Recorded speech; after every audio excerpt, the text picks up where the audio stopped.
Thank you for the warm welcome. It's a pleasure to be here today and kick off what is promised to be the enlightening panel discussion. We're privileged to have some exceptional young individuals with us, eager to share your journeys of success and insights gained for their participation from the Big Brothers and Big Sisters program. All right, let's start off with our first panelist, Eric. Is an alumni leader with Big Brothers and Big Sisters of South Texas.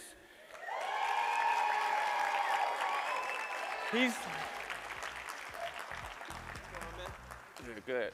He's a recently graduated with a bachelor's in business management from the University of Tennessee. Southern is pursuing a master's.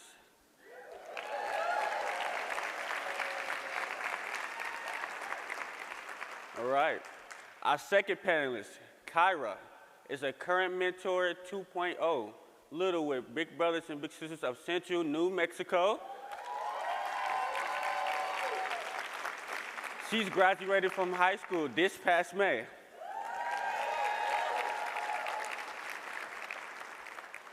All right, our third panelist is Ethan.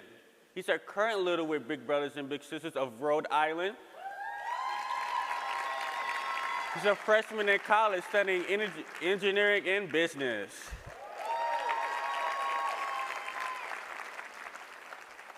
Up next is Jen Nulai. Is an alumni leader with Big Brothers and Big Sisters of East Tennessee. That's right. She's a sophomore in college and studying computer science. All right. Next up is Nate. He's our alumni leader from Big Brothers and Big Sisters of Southern Minnesota. Currently in college studying sports broadcasting.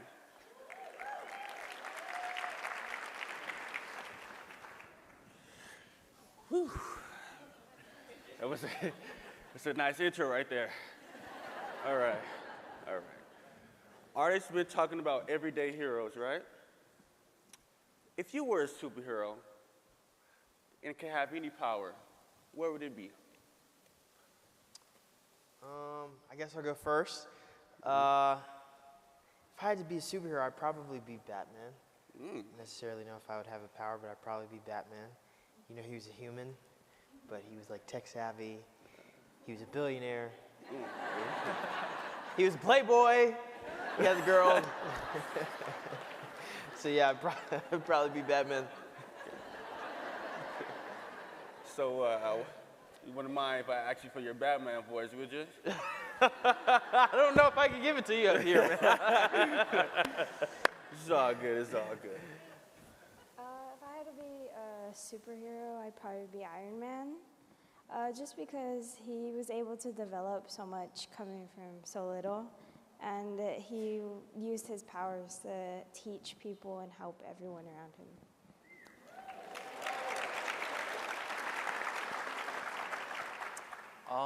If I had to pick a power, it'd mostly, or a superhero would be the Flash, only because of his speed and be saving a lot of money instead of using a car or something like that.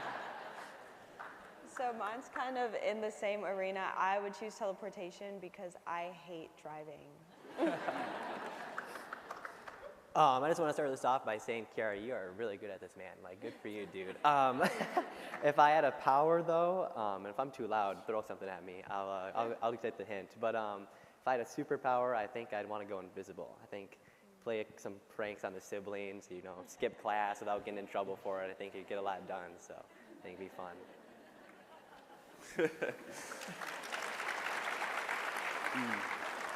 Before we go to our next question, if I had a superpower, you know my superpower would be? What would it be? Complete invisibility. You know why? Because I can go to the vending machine and not feel pressured when I go to school, and just run up to my room, you know? So, Kyra, I'll start with you. Who is your favorite influencer or TikToker? I'd have to say my favorite TikToker is Tyson Durfee. He's a multi-time world champion tie-down roper. And he's big on sharing his mental performance strategies and coaching youth within the rodeo industry. And I think I just love how authentic he is and shares the highs and lows from being an athlete.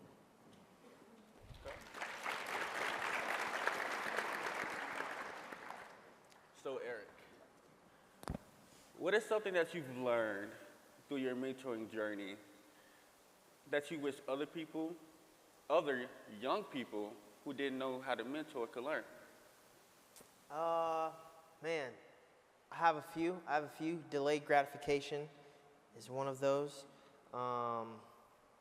Investing early, paying attention to yield signs before driving onto an interstate. Shout out to all the bigs that taught their little how to drive. I'm sure that was scary. But yeah, I think the biggest one is understanding that everyone is not going to get it right the first time around. I think often, and some of my other littles can attest to this, is that you work yourself up because you think you have to be on point and you can't make a mistake. Whenever you're in a room full of, adults, or you're in the classroom or whatever that may be. So being okay with getting something wrong and not having it right the first time. Yeah, everyone is not perfect.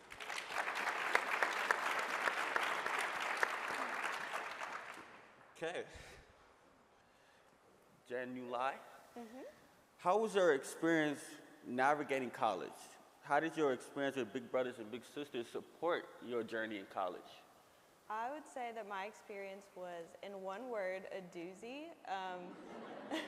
For reference, I'm a first-generation American and college student. I went from, thank you.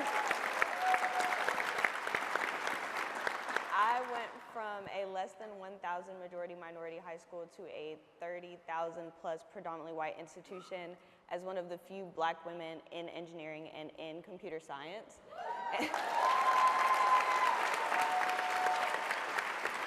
Thank you. And I had to fight with the shadow of who I thought I should be based on who I'd been, and embrace who I am and start finding exactly who I am.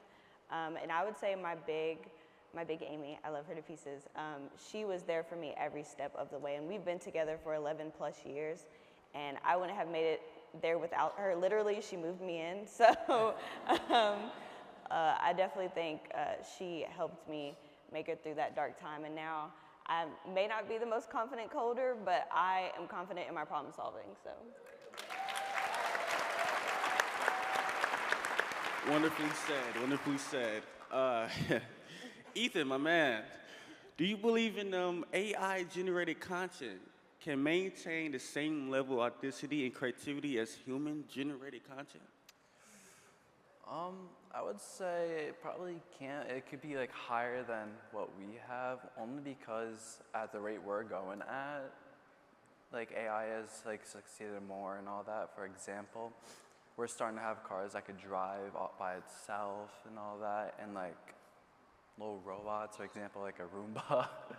Like, it's just simple stuff like that. For example, we could also like order online and all that instead of going places. Simple things like that. So I think that like the AI is like overpowering us little by little.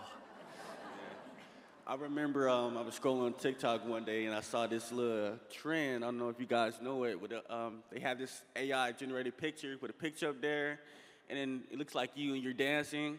So I was like, oh, that's kind of cool. So I might have to, put me on there and give it a try. Nate. What's up, man? You're already in the far on the other side. In your life, how do you define success? Whether it could be education or in your career? Yes, sir. So, sorry, I was reading the second part of the question here. So, success is hard. I think we're all chasing it, but we don't always know how to get there and when we're going to get there. And I'm going to steal a quote from Shannon Sharpe, Hall of Fame tight end. You shouldn't judge a man on where he's standing when you don't know how far he's come. And thank you. And so, you know, sometimes it's really easy to, you know, think I'm coming up short in this and I'm not as good as someone else in this. But, you know, maybe they had an easier path or an easier, you know, travel to get to that destination. For me personally, I think, you know, on days where I can, you know, put my head on the pillow and feel like, you know, I did this, I accomplished that, or I'm on my way here, you know, I can feel pretty successful about that day or my process. The second part of that question is on potential and how you live your life to the fullest.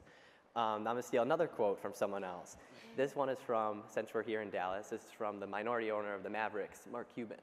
I saw him recently say that, sorry if I'm a little nervous, but he said he believes that in life everybody has a special gift, and that, you know, our life mission is to find that special gift, what it is, and how we can maximize it.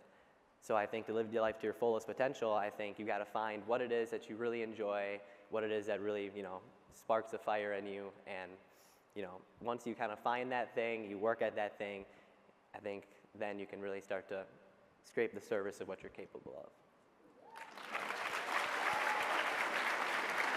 of. Amazingly said. So, do everybody remember COVID and the pandemic and how things were, things slowed down and we were all locked up in the house? So the pandemic caused a lot of youth to have increased anxiety and depression in their future or about their future. How has that been the case for any of you? And what about your friends? So I think when the pandemic hit, most of us were still in school or starting like high school or in the middle of high school somewhere.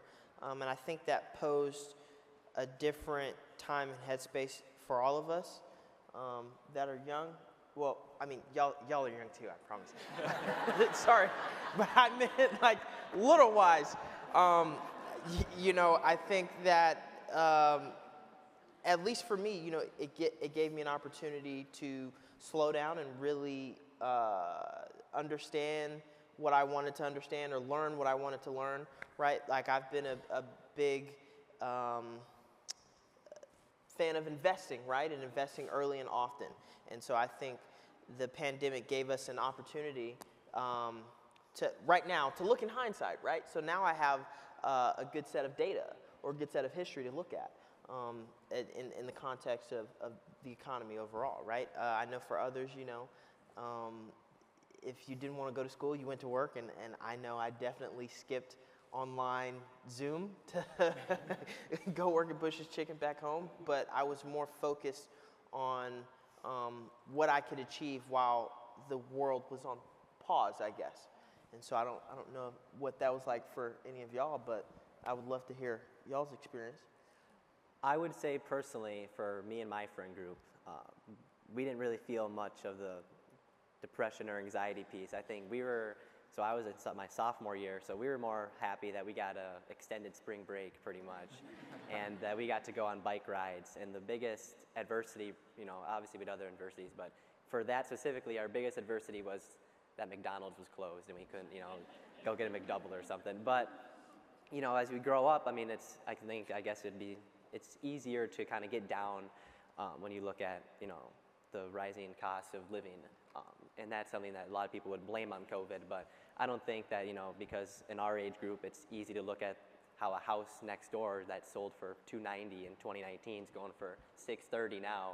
And you can look at that and be like, well, how am I ever going to move out? Or how am I going to get out of the basement? Or, you know, what kind of job do I need to afford this? But I wouldn't blame that so much on COVID as more maybe just me personally just kind of matured at the same time that happened. So I guess that's kind of my experience with it. I would say for my experience, my anxiety developed in the pandemic, but I didn't see it until I went back to school. So for my junior year, I did it completely remote. And the anxiety that was born out of that was very interesting, and I didn't really tackle it until my freshman year of college. So it definitely had a lasting effect. But even more so than anxiety, I had frustration with online learning and what that encompassed, because I felt like I was missing something. And through that experience, it encouraged me to want to make a difference in online learning because it's not going anywhere, so it should be better. And I would say for my friends, it was definitely a sink or swim experience. And it's been really hard to see some friends that haven't been able to recover from that. But it's also encouraging to see friends that have thrived in that environment.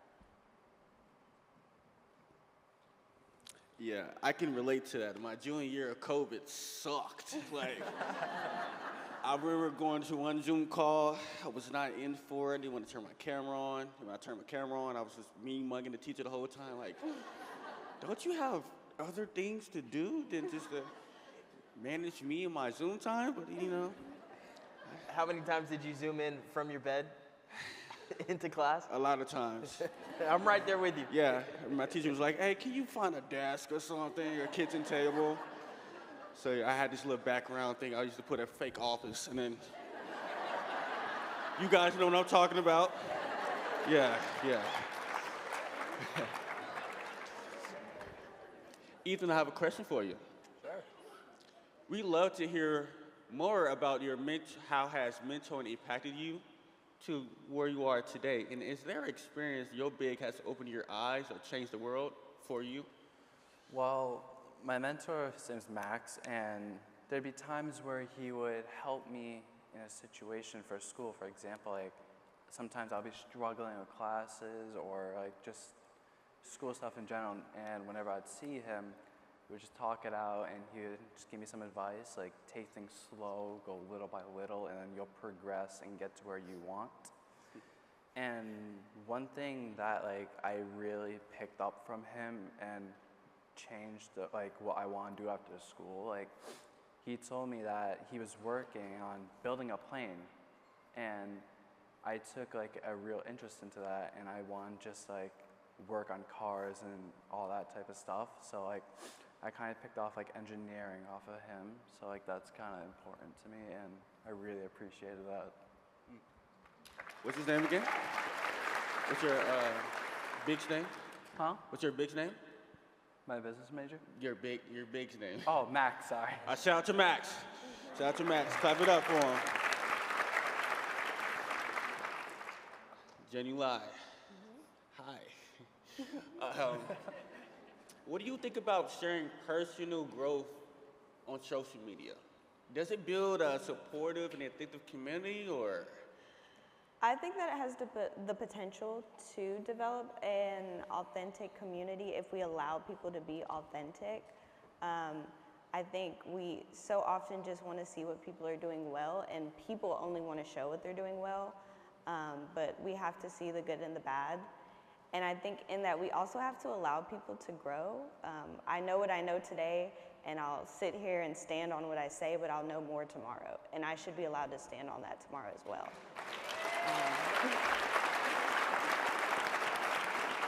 Thank you. And I just think we need to allow people to make mistakes and change their mind. Like, you don't know what you don't know, and you should be allowed to figure that out. So I think we should be authentic in that journey specifically. It's great.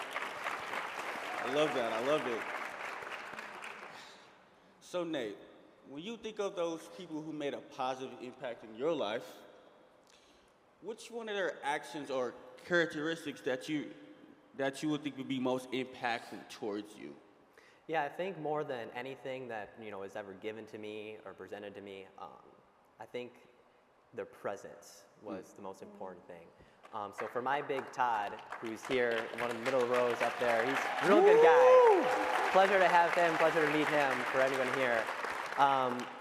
Having someone that when they said they're going to be there, they were there. And then they said that if, they weren't always on time, but they always picked up the phone type of thing. And he never let you down.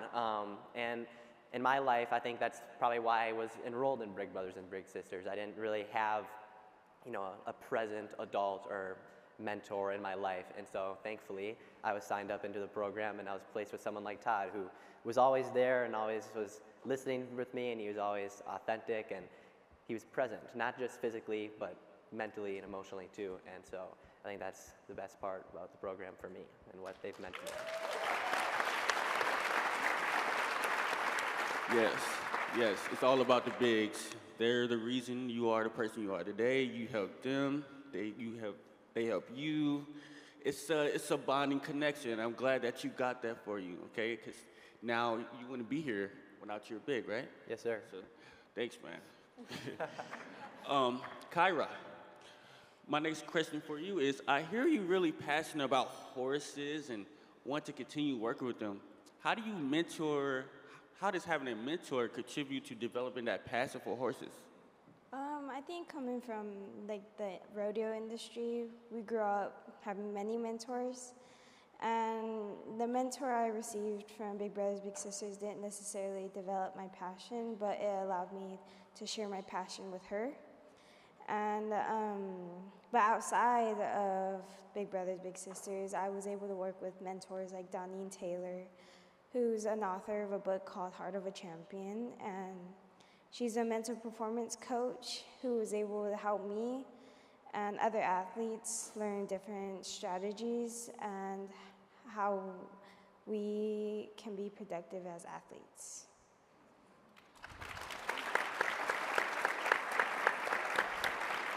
And how did you discover your passion for horses? Was it like since a little kid, or you were just like, ooh, you know, that's a cool horse, I wanna. My family has been in the rodeo industry for many generations, so it's just something I grew up with, and I want to continue. And it's just given me so many opportunities to travel all over the place and learn from so many different people. And it's something where you can constantly learn something new every day, and that is something I'm really interested in.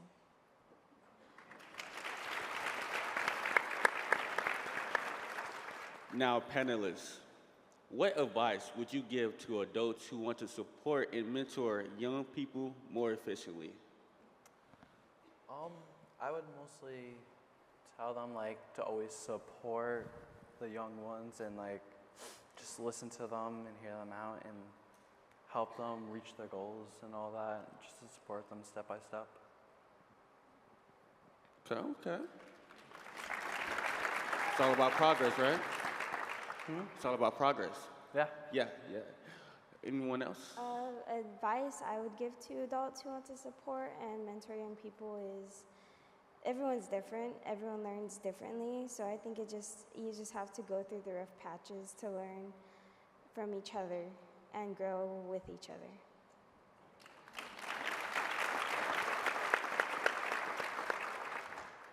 Okay, I will jump in and take this one gladly. I would say, for my last answer, be present. You know, it can be hard. I can understand from an adult's perspective, especially, you know, when a recruiter say if you're not a big yet, comes up to you and they're trying to get you signed up. If you feel like you don't have the time, you don't have the money, you don't have the resources to make a difference in a young person's life, I would tell you you're wrong. I think we all have that ability. It doesn't take a lot to be big. That's what the whole tone of this entire event is. And you know, off of that, I mean, artists shared yesterday, for the first time, I think it was 15 years, we're reversing the trend of, I think it was having fewer and fewer matches each year. And so we're gaining matches, like he said. We're making matches again, like he said yesterday. And that's great news, and I hope we continue to do that. And for the bigs who are signed up, I'm sure you're already doing that. For those out there who aren't signed up yet, if you're listening to me now or you hear about this later, you have it in you. It doesn't take a lot. I promise you, I don't need, like us kids, we don't need to be taken to the Taylor Swift concert every other week. We don't need to go to the big game all the time. Sometimes we need someone, like one of these guys said earlier, we just need someone to listen to us, to share the experience with us, to be present, because that's a lot of times what we're missing. And so I would give that advice out there to those who are listening.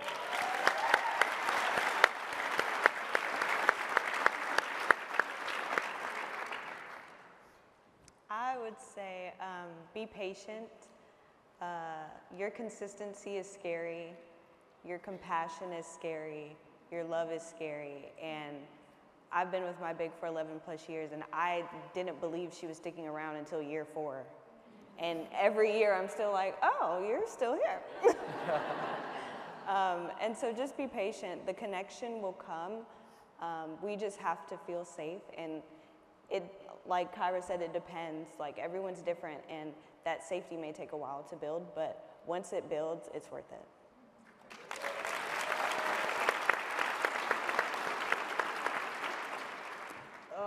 So, you know, I had the opportunity with one of my bigs. I had two bigs. One was outside of workplace mentoring. The other was inside workplace mentoring. And I hope this can serve for insights for all of the agencies here. But I would like to see more of a push for workplace mentoring, especially for littles in the program that are maybe 15 years and older. Because at that point, you're starting to have those tough conversations about what are you about to do with the rest of your life, where are you going to go, what's in the plans, college, military, etc. And I think when you can match up with an adult who and form a connection with that adult, and you can see what they do for a living, that kind of gives you an idea, like, maybe I can do that too. Maybe I can be an IT developer. Maybe I can be in communications or you know, give speeches or be a CEO like artists for the rest of my life, right? Like, that really has an impact on a child, and I think exploring that more would be of major benefit to the organization as a whole.